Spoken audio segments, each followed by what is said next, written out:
I'm going to show you a fast and easy way to string your beads on beading wire.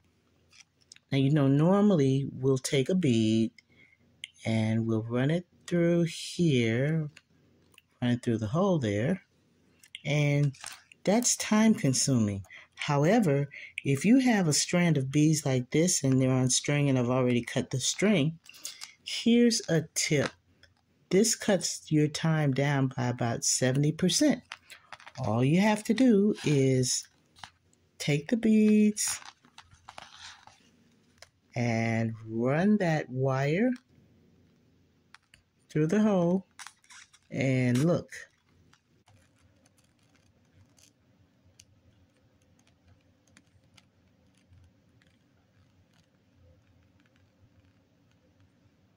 It's going to follow the thread. Sometimes it'll get a little bit off track, but it goes right through there. And you've already strung, let's see how many beads. Look at that.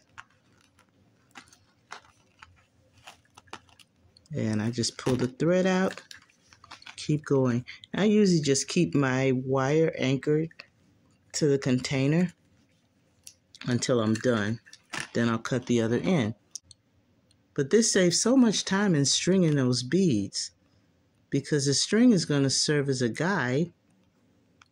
And once you get it going, there we go.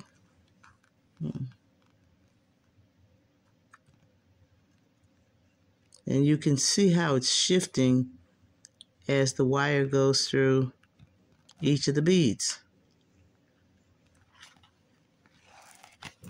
So there you have it.